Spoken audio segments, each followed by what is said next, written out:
Imagine a nation so determined to survive that if it were to fall, it would take the entire world down with it. This is not a movie, this is real, and it has a name. It is called the Samson Option. Welcome to Time Travelers Anonymous, where history is not only hidden, it is armed. Let us begin with the name. In the Bible, Samson was a warrior. Captured by his enemies, blinded and chained, he asked to be placed between two pillars of the temple. Then he collapsed it, killing himself and everyone inside. Now imagine that same principle with nuclear weapons. The Samson Option is a term used to describe Israel's unofficial but widely acknowledged nuclear doctrine. It is a last resort strategy. If Israel is ever facing destruction, militarily or existentially, it will unleash its full nuclear arsenal, not just on its enemies, but on the entire region, and possibly beyond. It is not written into any official law, but dozens of military analysts, former officials, and intelligence leaks confirm it exists. Let us go back to the Cold War. While the world watched the arms race between the United States and the Soviet Union, Israel quietly built its own nuclear program. The core of it was hidden beneath the Dimona facility in the Negev desert. By the late 1960s, Israel had developed nuclear weapons, but it refused to confirm or deny their existence. To this day, Israel follows a policy called nuclear opacity.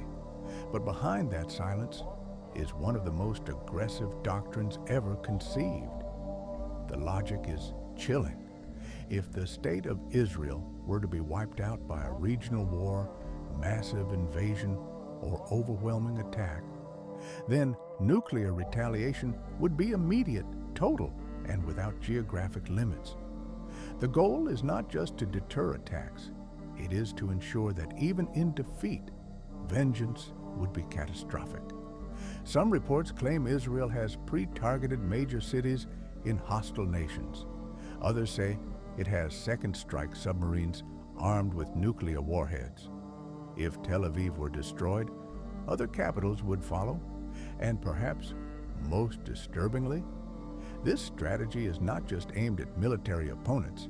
It includes cities, civilian centers, even countries with indirect roles. Why? Because the Samson Option is not about survival.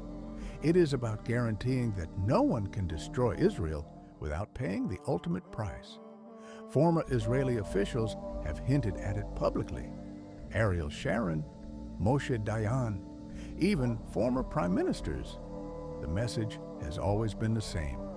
If we go down, we take everyone with us. So what happens when a state, armed with hundreds of nuclear warheads, feels cornered? What happens when political collapse, military threat, or global isolation triggers a sense of existential panic? Could one nation end the world? That is the power behind the Samson Option. It is not just a policy, it is a warning and possibly a countdown. So what do we take away from this? That modern warfare is not just about soldiers. It is about survival at any cost. That in the age of nuclear weapons, the end of one country could mean the end of many. This is Time Travelers Anonymous. Subscribe for buried truths, global strategies, and stories that sound fictional until you realize they are not.